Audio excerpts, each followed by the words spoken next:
day walking the John Muir Way. Today we're tackling section 4 of this long distance walking trail. This part of the route will take us 13 miles from Kilsyth over to Falkirk. We picked up the trail right where we left it last time, just at the bottom of Bar Hill, and we started the day with a climb up and over Croy Hill, following the route of the Antonine Wall before eventually joining the Forth and Clyde canal that would take us most of the way into Falkirk. We're just starting to come up Croy Hill and we are now officially on the Antonine Wall. So this next section that we're going to be walking over is all taking us along the route that the wall would have taken back in the days of the Roman Empire. So we'll make our way up the hill and I'll tell you a little bit more about the wall when we get to the top. But if you look down the bottom of this hill and then up the top to that tallest tree on the opposite hill, just beyond that is the section from the previous video. That's what we walked up and over as part of section 3. And then just in the valley between these two hills is where one route stops, or one section stops I should say, and the next one picks up here on Croy Hill.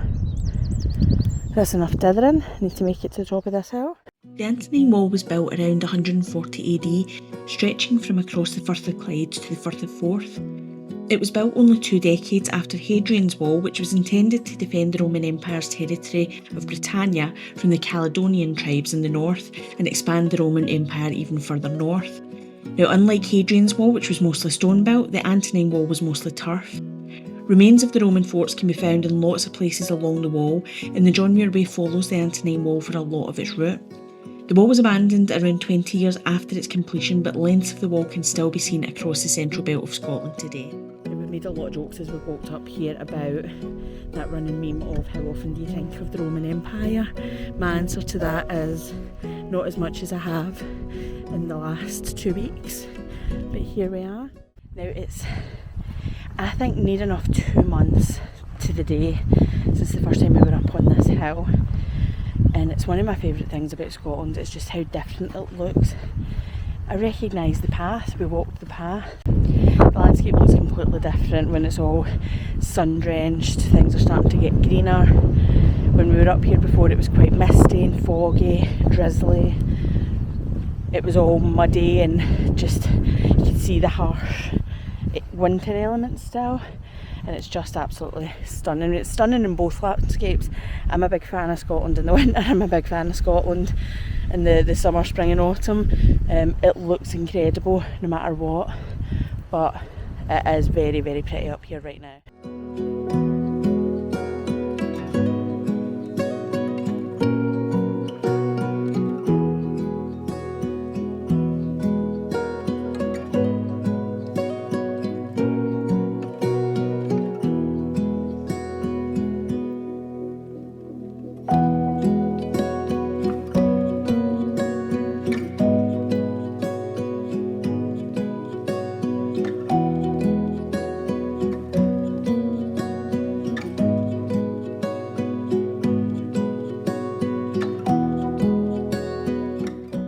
We've reached the Arnibog distance stone. We can see on the sign here it says this is a replica of a Roman distance stone showing a prisoner captured by the Roman army. These stones were placed along the line of the Antonine Wall to record each section as it was built. This is also a good little checkpoint to see where we are and things, where we're going. So obviously we're here, Croy Hill just now. Now we're going to be headed over to Falkirk today. And you can see some of the route that we've gone. This obviously doesn't go far back. In fact it does, because we're over here, Dunbar area, and a little bit beyond this map would be Helensburgh, where we started this a few weeks ago. And this is just giving an aerial view of the line of the wall across Croy Hill. So a really good little insight into Roman history up here on Croy Hill in this section of the Antonine Wall. This next section we should start coming down off the hill shortly, and then we will be rejoining the Forth and Clyde canal, which we can just see starting to snake its way down there. So we're going to head down the hill and join it onto the canal towpath.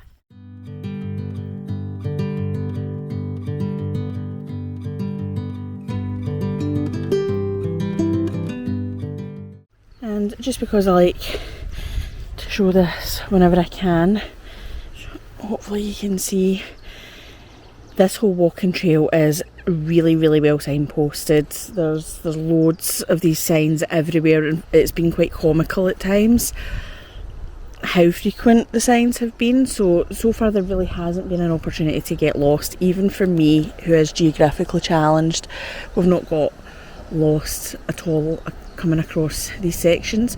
You can also see here what I was talking about last week is there are two different sections of the John Muir Way that you can go depending on whether you're on foot and you're on cycle, and they'll be marked up on the signs, which you can see just over there is the section for the cycle path, and then the walking path, that's obviously just pointing us back if you were going the opposite direction. But we are going to cross this road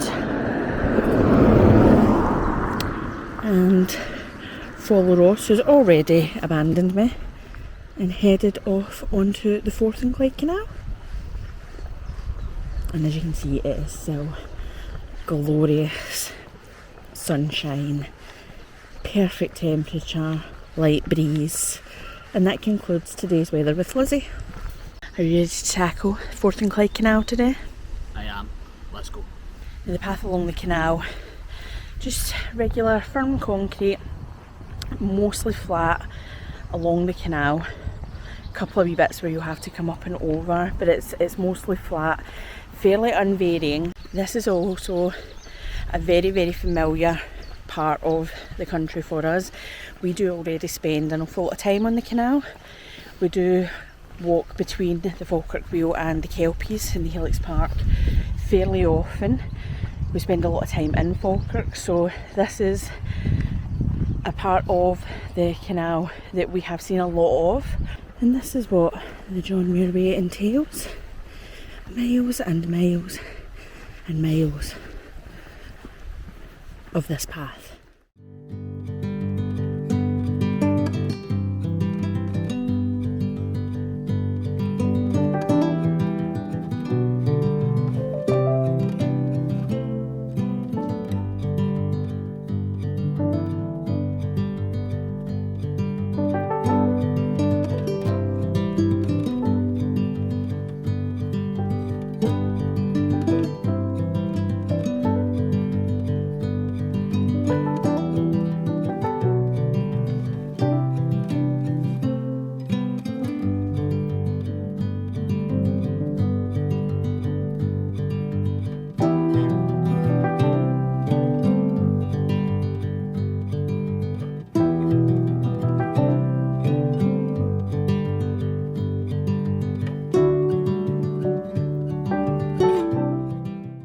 We've come off the canal towpath and the John Muir Way is going to take us away from the canal for a bit, and I think we're going to be going uphill in a second, but first we're going to go through this creepy tunnel.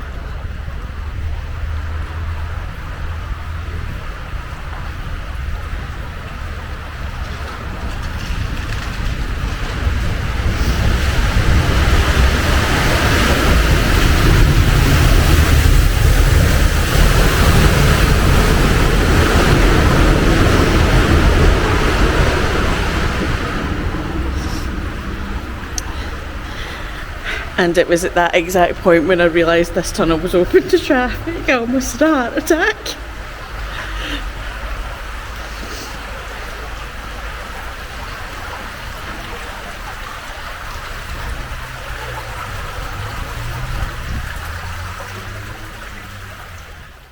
Okay, we're about just around 4.5 hours we've been walking. We have come along a good distance on the Forth and Clyde canal, and then when we reach Bonnie Bridge, the path has taken us a little bit down through a tiny part of Bonnie Bridge, back up through a residential section, and then we have just come up a very lovely country track, and we have reached Rough Castle, which is another remains of a Roman fort on this trail, so we'll get to explore this a little bit. It looks very pretty, but we are taking the opportunity to have a sit down on the most welcome sight of all right now, which is a rock. I'm quite tired now, I'm not going to lie. It's been quite a distance since the last time we had a spot that was suitable to kind of sit down and relax a little bit. we're going to sit here probably for 10-15 minutes and then we'll move on. We don't actually have too much further to go. It's probably another village over. You might be able to see Ross over my shoulder. He is there somewhere. How far have we got to the Falkirk Wheel, do you think? About 2 miles. About 2 miles to the Falkirk Wheel, and then it's... Another 2 miles to Forth and Clyde. Yeah, another 2 miles or so to Falkirk Wheel, which is where the walk will end today. So we're going to sit here and enjoy the sunshine for a little bit before we move on.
That was actually perfect timing.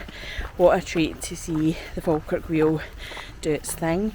Now, if you're not familiar with the Falkirk Wheel, it is a marvel of modern engineering and the only one of its kind in the world as far as I'm aware. And what it does is acts as a transportation system for boats that are on the canal. If someone is on the Union Canal but wants to be down on the Forth and Clyde Canal, the Falkirk Wheel will take them down while at the same time lifting the boats from the Forth and Clyde Canal up to join the Union Canal. It is really cool to see. Looks as if the full rotation takes around about 5 minutes or so. When I say the full rotation, as in if you're coming from the bottom up, it takes about 5 minutes or so for it to get to the top and get settled. So really cool to see. We had some lunch in the cafe at the Falkirk Wheel, got to see another rotation. It went up and over our heads while we were eating, and it's a really cool day out here in the Falkirk area. As you could probably see while we were showing the rotation, there's lots going on there. There's like the water bumper car things, they've got archery, they've got lots going on. It's really fun to see it come to life again.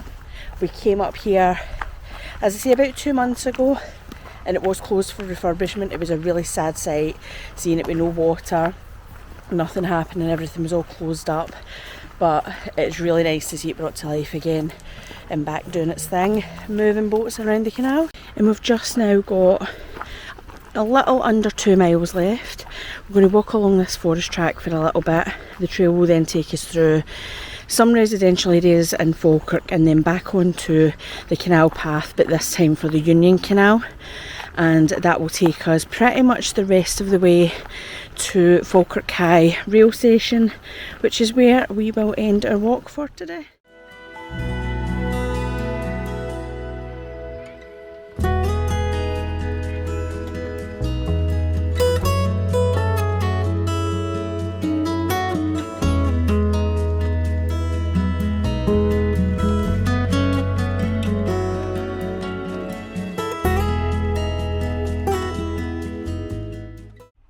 Quick peek above the railway line. Hopefully you can see in the distance we have the Kelpies.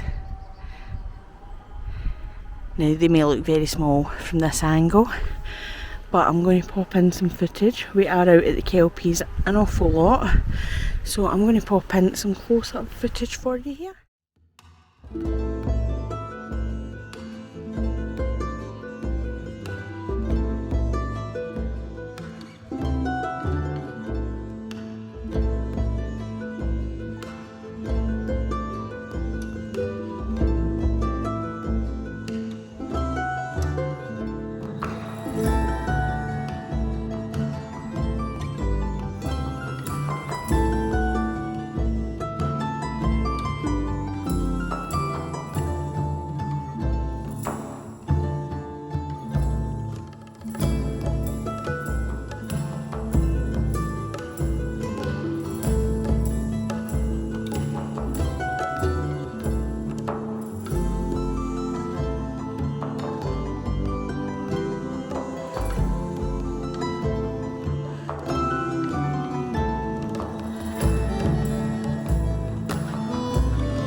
is nigh.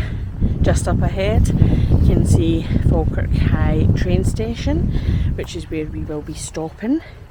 Next up on the channel we're going to have section 5 of the John Muir Way, which will take us, we'll come back here to Falkirk High station, we'll start here and that will take us on that section across to Linlithgow. But overall really enjoyed this section of the John Muir Way. Going up and over Croy Hill in that absolutely perfect weather was just spectacular, and then the Rough Castle Roman Fort as well. Just loads to see on this section, and we're just discovering so much of Scotland that is right on our doorstep, and we've never had the notion that it's there and haven't been out to explore before. So it is a real privilege coming out on these walks and seeing parts of the country that we just had no idea was out here to look at. So yeah, it's been a great day. I am glad to see the train station though. I'm looking forward to train, coffee, home. Have you enjoyed today? I have. It's been, I was going to say challenging there, but it's not so much in like terrain and everything like that, but the canal can be long and arduous. But it's still good to see, and Croy Hill was good. A lot better than it was back in February when it was quite miserable. But yes, it's been good. But as you said, it's coffee time now. I will agree that the long stretch along the canal can be hard going, not because it's difficult, but it's just so unvarying, and it's a long time before you really change direction or even change range of motion and movement. But it is worth it when you start to come up into the hills and get some of those views. But that's going to be it for this week's video. Again, if you've enjoyed, press the like button, subscribe, share, all that, you know what to do, and we will see you on the next one.